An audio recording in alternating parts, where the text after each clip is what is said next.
आज हम लोग दोबारा जवाहर नवोदय विद्यालय प्रवेश परीक्षा के प्रश्न या सैनिक स्कूल प्रवेश परीक्षा के प्रश्न या अटल आवासीय प्रवेश परीक्षा के प्रश्न या विद्या ज्ञान से संबंधित प्रवेश परीक्षा के प्रश्न आपके सामने लेकर के आए हैं, जो बार बार परीक्षा में पूछे जाते हैं। एक बार और आप मेरे इस चैनल पर नए हैं तो चैनल को सब्सक्राइब कर लीजिए, ताकि जो भी इम्पोर्टेंट प्रश्न है जिसका वीडियो बनाया जाता है आपके पास पहुँचे, आप देखें, और जो 2024 के आगामी जो प्रवेश परीक्षा होंगे उसमें आपको इससे सहायता मिलेगा। तो जैसा कि प्रश्न आपके सामने दिख रहा है कि उस वर्ग का क्षेत्रफल कितना है जिसका परिमाण 48 है। परिमाण या परिमाप, क्योंकि सबसे पहले ये जान लीजिए कि वर्ग क्या होता है। वर्ग जो होता है, यहाँ देखिए, वर्ग की चारों भुजाएं आपस में क्या होती हैं? बराबर होती हैं। वर्ग की चारों भुजाएं आपस में बराबर होती हैं या ये सर्वांगसम होते हैं। कहने का मतलब होता है ये भुजा इस भुजा के बराबर होगी, इस भुजा के बराबर होगी, इस भुजा के बराबर होगी। ये कह रहा है कि वर्ग की चारों भुजाएं आपस में क्या होती हैं? बराबर होती हैं या सर्वांगसम होती हैं। अब इसके चारों कोण भी आपस में बराबर होते हैं। जो एक कोण बन रहे हैं, देखिए ये जो कोण बन रहे हैं, चारों कोण भी वर्ग के बराबर होते हैं। ठीक, चारों कोण भी 90 अंश के ही होंगे, चारों कोण बराबर होंगे। अब वर्ग में जो इसका विकर्ण होगा, ठीक, वर्ग का जो विकर्ण होगा ये भी एक दूसरे से बराबर होगा। देखिएगा, इसमें जो वर्ग के बीच में जो विकर्ण है ये भी एक दूसरे के बराबर होगा, लेकिन जो विकर्ण की लंबाई होती है भुजा की लंबाई से ज़्यादा होती है। वर्ग की भुजा की लंबाई से ज़्यादा होती है। देखिए, वर्ग के जो दोनों विकर्ण होते हैं, वर्ग के जो दोनों विकर्ण होते हैं, यहाँ देखिए एक दूसरे को यहाँ पे समकोण पर समद्विभाजित करते हैं। समकोण पर, यानी जो विकर्ण होते हैं यहाँ पे इसको समकोण पर समद्विभाजित करेंगे। यहाँ पे देखिए करा है, वर्ग के जो विकर्ण होते हैं एक दूसरे को क्या करते हैं? समकोण, यानी जो ये विकर्ण है यहाँ से जो आ रहा है ये समकोण पे समद्विभाजित करना है दोनों को। ठीक, अब इधर से भी समकोण पे समद्विभाजित कर रहे हैं, या ये भी समकोण पे, इस वाले पे समकोण पे समद्विभाजित करना है, ये भी समकोण पे समद्विभाजित कर रहे हैं। वर्ग के जो विकर्ण है एक दूसरे को समकोण पर क्या करते हैं? समद्विभाजित करते हैं। और देखिए अब इस करा कि वर्ग में, ठीक है, जैसे वर्ग में क्या होता है? वर्ग में 4 शीर्ष होते हैं। क्या होता है? 4 शीर्ष होते हैं और 4 भुजा होती हैं। ठीक, वर्ग में 4 शीर्ष होते हैं, 4 भुजा होती हैं। अब जैसा कि आपके सामने यहाँ पे दिख रहा है, देखिए पहला भुजा मान लीजिए ए है, ये भी ए है, ये भी ए है, ये भी ए है। ठीक, ये 4 भुजाएं हैं, सभी आपस में क्या होते हैं? बराबर होते हैं। अर्थात भुजा बराबर भुजा बराबर भुजा बराबर भुजा, चारों आपस में बराबर होते हैं। तो अब यहाँ पे दिया हुआ है सवाल, देखिए पहले जो इम्पोर्टेंट वर्ग से संबंधित कुछ इंपॉर्टेंट लाइन्स थे जो आपके सामने हम रखे हैं, बताए हैं, बहुत इंपॉर्टेंट थे।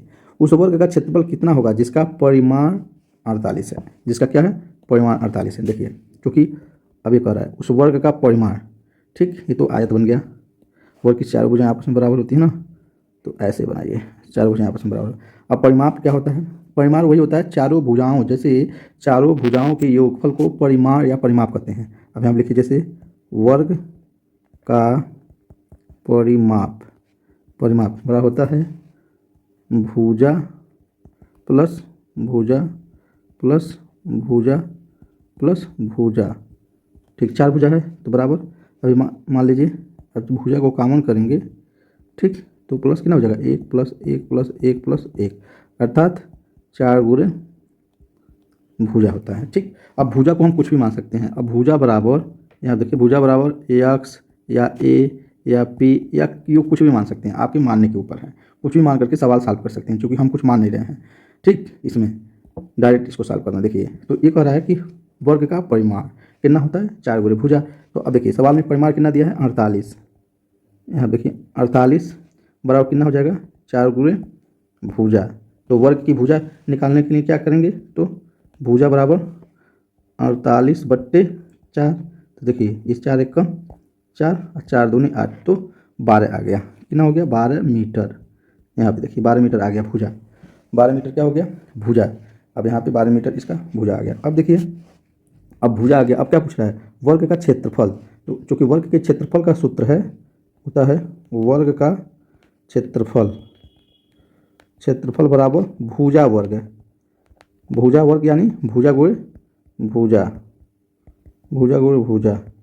ठीक, यानी भुजा गुणे भुजा कितना है? यहाँ पे देखिए 12 है। ठीक, 12, ठीक, मीटर। ठीक, ये ध्यान दीजिए, गुणे 12 मीटर। ठीक, 12 मीटर गुणे 12 मीटर, तो कितना हो जाएगा? 12 मीटर गुणे 12 मीटर बराबर, यहाँ देखिए जगह नहीं बच रहा है तो यहाँ लिख रहे हैं 44 मीटर स्क्वायर। यही इसका क्षेत्रफल हो जाएगा, वर्ग का क्षेत्रफल हो जाएगा। ठीक, वर्ग का क्षेत्रफल। तो वर्ग का क्षेत्रफल कोई पूछेगा कितना हो जाएगा इसका 144 मीटर वर्ग, ये हो जाएगा इसका क्षेत्रफल। अब यहीं पे हम इसकी विकर्ण की बात करेंगे, क्योंकि वर्ग का जो विकर्ण होता है यही बीच का, ये देखिएगा यहाँ से बना नहीं सही से, यहाँ देखिए ये वर्ण का जो ये होता है विकर्ण होता है, ठीक। ये विकर्ण जो होता है, जो विकर्ण जो होते हैं आपस में एक दूसरे को 90 अंश के कोण पर समद्विभाजित करते हैं, ठीक। विकर्ण जो होते हैं एक दूसरे को 90 अंश के कोण पर समद्विभाजित करते हैं, ठीक।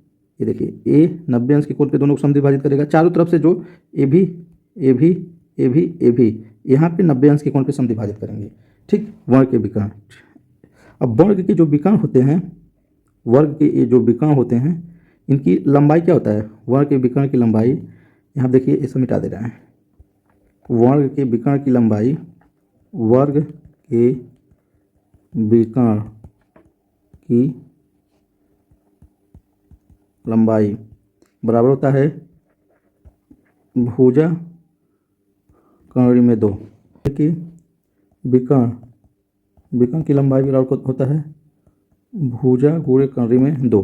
तो भुजा यहाँ 12 है, गुणे कर्ण 2 का मान, कर्ण 2 बराबर 12 गुणे कर्ण 2 का मान होता है 1.414।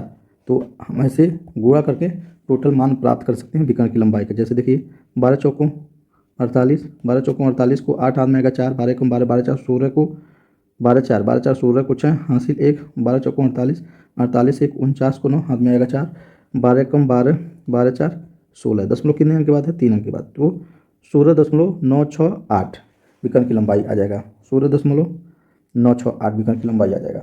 तो ये विकर्ण की लंबाई ऐसे ज्ञात करेंगे, क्षेत्रफल परिमाप सब आसानी से ज्ञात कर सकते हैं। तो ये सिर्फ अभी वर्ग के बारे में वीडियो बनाया गया, काफ़ी लंबा हो जाएगा, इसलिए अगले प्रश्न को हम अगले वीडियो में देखेंगे। आप दोबारा कह रहे हैं कि मेरे चैनल पर नए हैं तो चैनल को लाइक सब्सक्राइब जरूर कीजिए, ताकि एंट्रेंस एग्जाम से संबंधित जो भी प्रश्न है आप तक पहुंचाया जाए।